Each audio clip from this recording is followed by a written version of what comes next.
And What?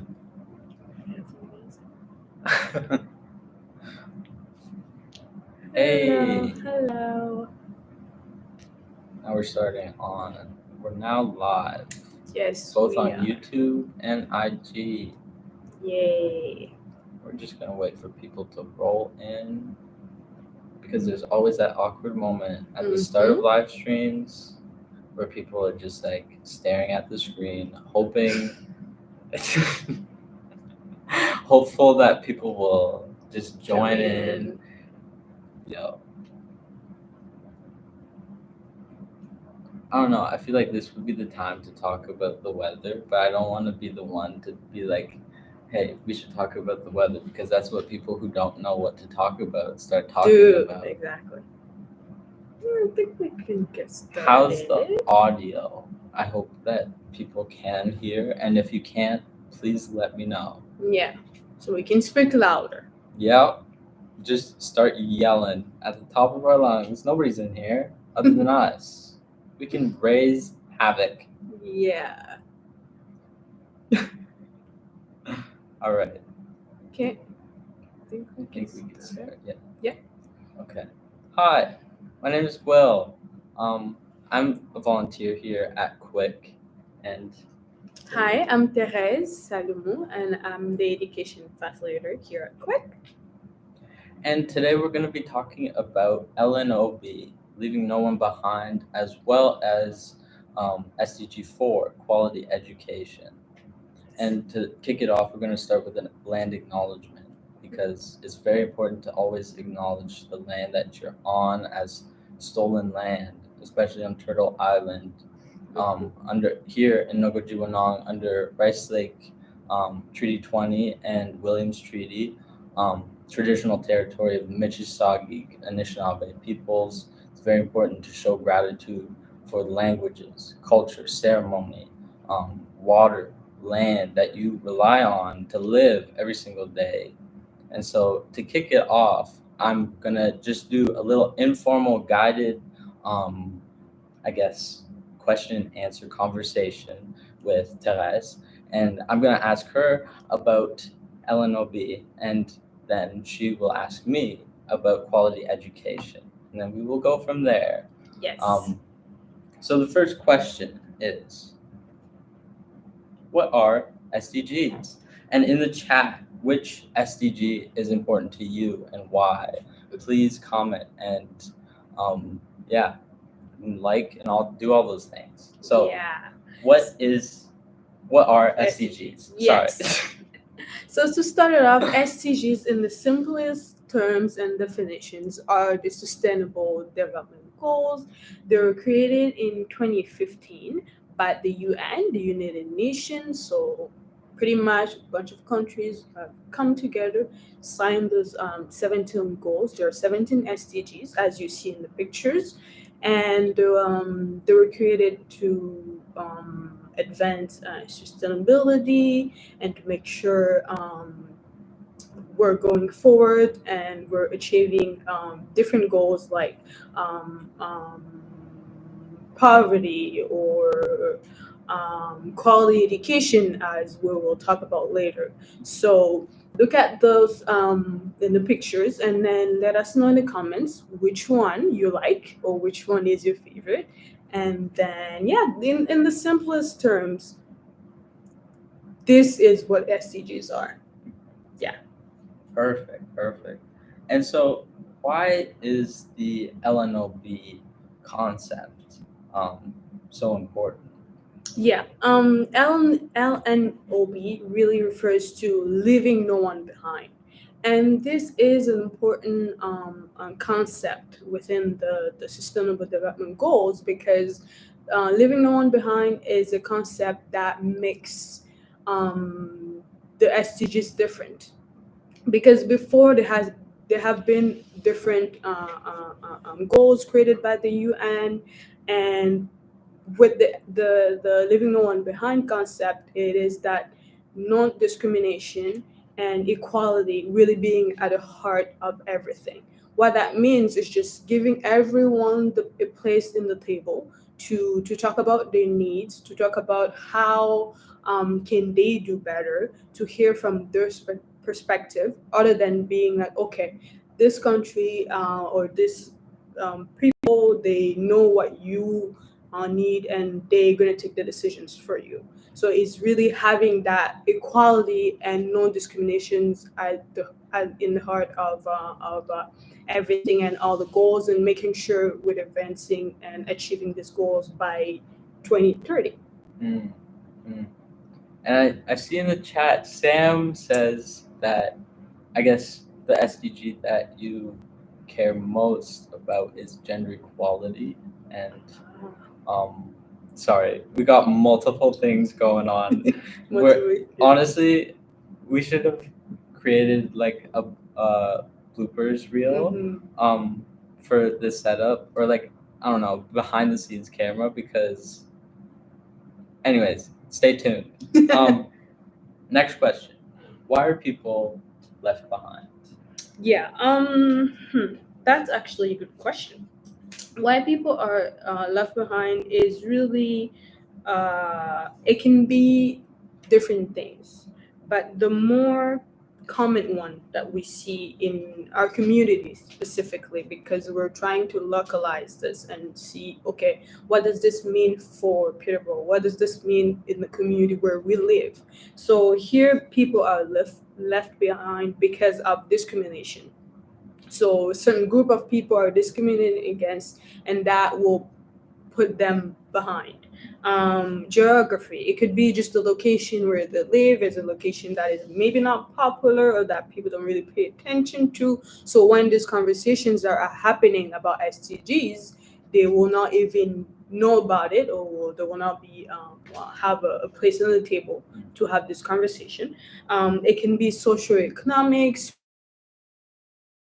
poverty, or are facing unemployment. It can also be governance, just like the laws and policy that are in place is not favorable for them, is not working for them. So those people will be definitely at risk of being left behind. And it could be shocks and fragility. So like when we talk about climate change or environmental issues, all of that can actually make a difference, and because of that, a group of people or certain people can be left behind while trying to achieve all the SDGs. Yeah, that's so true. I feel like everybody has their own experience, truly, with being left behind, and so truly putting yourself in other people's shoes, Yes. by empathizing and trying to relate to other people's, I don't know, barriers, problems, wherever they are at, and meeting them where they are at, I think is key. Yep. And so, what can be done? Yeah. When thinking about the concept of living no one behind, one thing that we should really remember, or we should put in our hearts as we're working towards this, is the difference between equality and equity. As we'll show you soon with the picture. That picture, I love that because it kind of shows what is equality and what is equity. So when we talk about equality, we talk about sameness, we talk about justice, give justice by giving everyone the same thing. And we talk about how it works for everyone. But for equality to work, everyone have to start from the same place, right? Which is not always the case, and definitely not the case for living one behind, because those people that are in risk of being left behind in a community are not starting at the same place as everyone. So in that sense, we see how equality is limited, how just working towards equality to achieve this goals, or to make sure that everyone are having the seat in the table or learning from different experience isn't the way to go, or isn't going to be as effective. In the other hand, when we talk about equity, we're talking about that way of seeing, okay, uh, what is your experience as an individual? How can we support you so you can get in a place where um, you're in the same place with everyone so you can go forward? Because what equity does is it recognizes those differences. It recognizes those personal challenges. It recognizes those, I don't know, I can call it trauma, those the history that just make sure people are left behind. So like an example that we just gave was probably someone who's unemployed, or someone who is living in poverty because of, I don't know, because of their race, or because of their have challenges because of their sexual orientation. Someone like that has needs a special attention to what they're going through in order to bring them up so they cannot be left behind. So when we're really talking about this, equity is the way to go. Equity is really making sure that we're giving that individual attention to those people that are at risk of being left behind, or those people that are already left behind. And we can see that that cannot be achieved by equality. It can only be achieved by equity. So we share, as we will show you in the picture in a second, the resources that or the what we could do is really just supporting the people that are left behind in our community, looking at them personally, at their challenges, talking to them. Okay, what does it mean to you?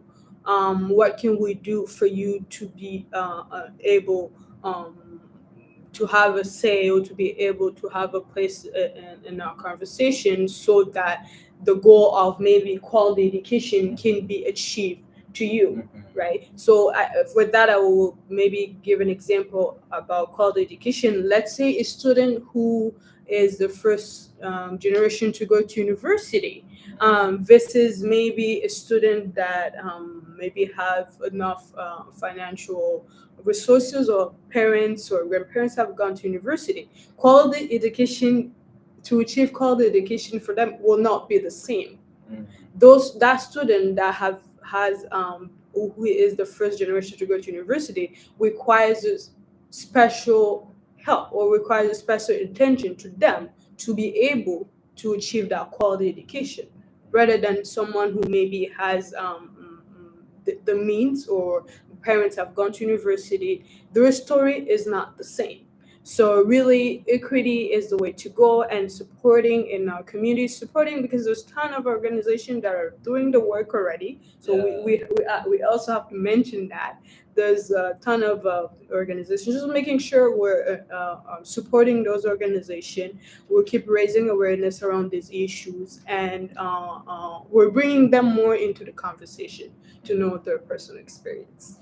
Yes, I love that, because I think that a lot of times when people bring up equity or even diversity, like Mhm. DEI, diversity, equity, and inclusion, Mhm. a lot of times people think that they can go interchangeably and forget one or like the other. Mhm. And when you talk about equity, you don't accept a person in Mhm. spite of who they are as a Mhm. person, in spite of they may be different, Mhm. but because they are different, Mhm. we are going to accept and include and empower this person. Exactly.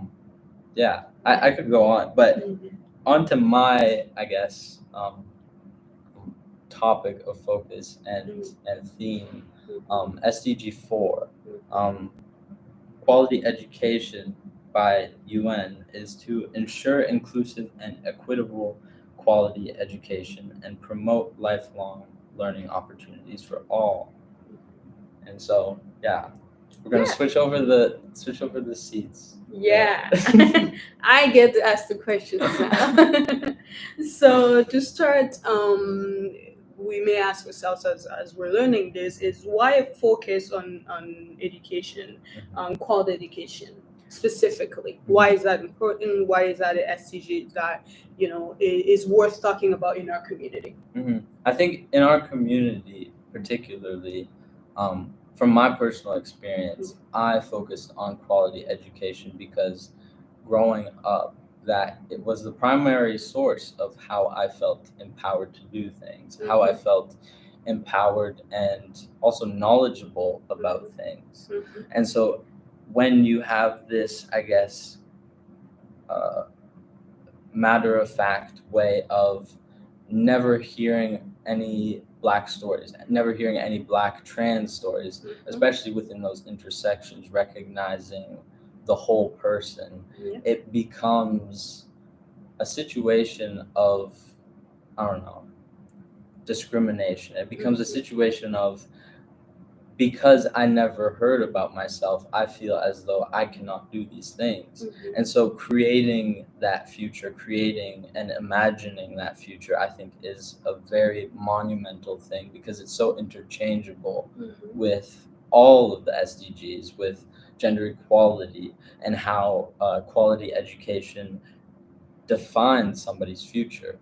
It defines somebody's future in the way of how they are able to move and access different parts of the world. And as you said, like there are all those levels of discrimination and how that impacts a person. And I think ultimately quality education frees your mind in order so you can think that you can get out of the situation that you are in.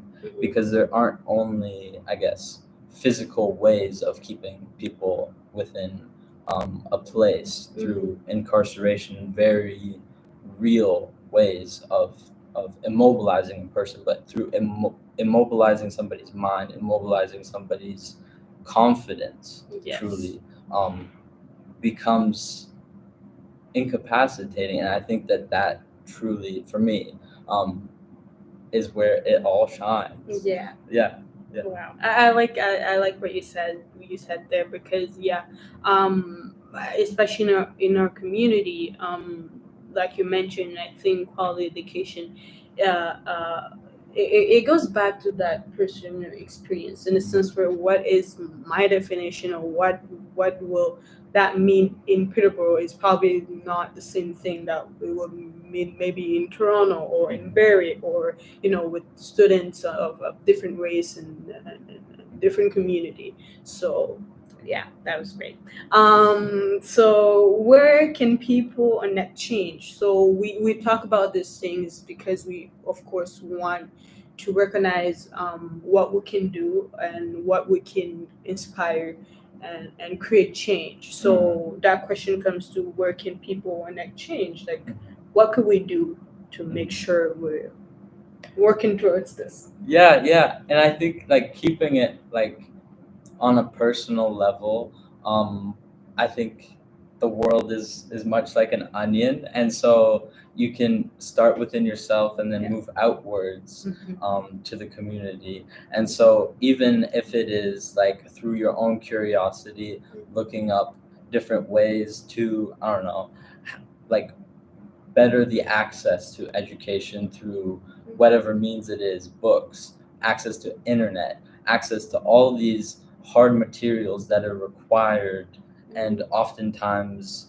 not available to those who are within layered positions of identity, discrimination, whatever it may be. And even, I don't know, through talking to others and broadening your horizons of talking about the weather with a neighbor and then casually slip in like talking about quality education and through those grassroots networks and talking about it and being vocal about it within yourself and then outwards, I think it becomes truly part of your person and part of your daily routine of advocacy and speaking out and talking about these issues, and it becomes deeply entrenched within how you then make all other decisions. Yeah, I hope that made sense. Yeah, it definitely did. And so when we talk about how should we like how should quality education Mm. actually be? I think starting like with learning, how like when you talk about education, you then talk about learning, and a lot of times learning within the culture of today, I feel like it can seem like it's only within these four walls that you can learn. It's only within only at school, yeah, university. only in these specific places, only with these specific tiers of access of opportunity can you learn.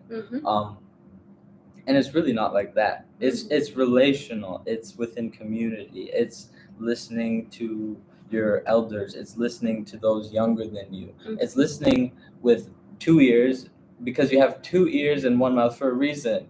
You should be listening more than you're talking. Like that. Shout out to my grandmother. She told me that.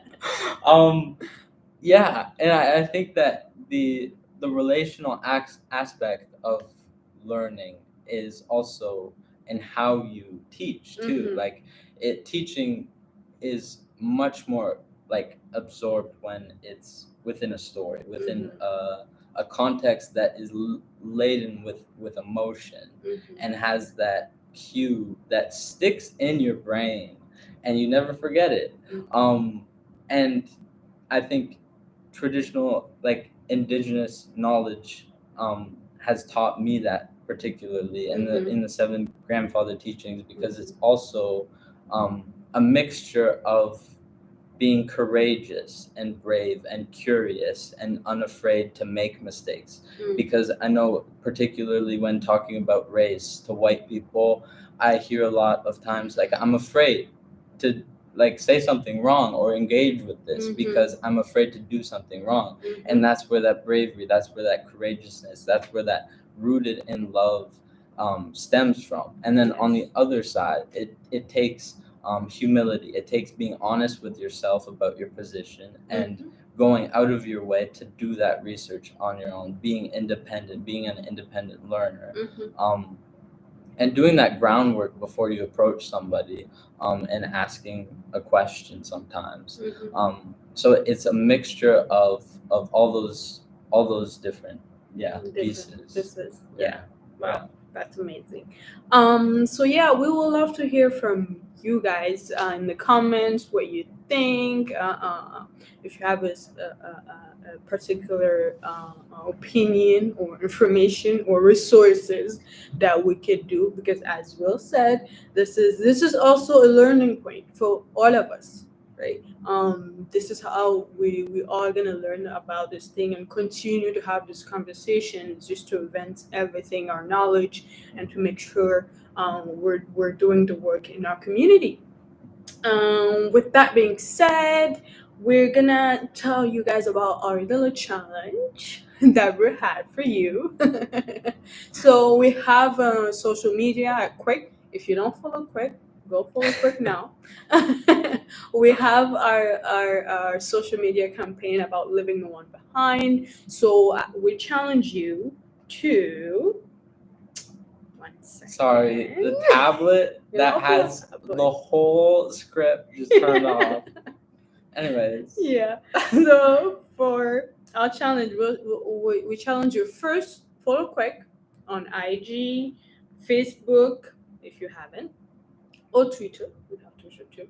And then repost one of our posts about leaving no one behind. We have a whole series about it. Repost just one of them, and then tag Quick so we can know, and then we can share your post. See the post that you think. It could be about resources. It can just be about awareness of what leaving no one behind is as a concept. It could be about SDGs that we have in there. Just any post that you identify with or you would like to share. So we challenge you to do that, to follow and share that in your story, and then we will repost it. Please do so. And then I think we get to the end of our conversation today. We hope you have a lovely evening. We hope you enjoyed our conversation. We enjoyed having you. And then we will see you later. Thank you. I never know how to end these. Oh, not this. Yay.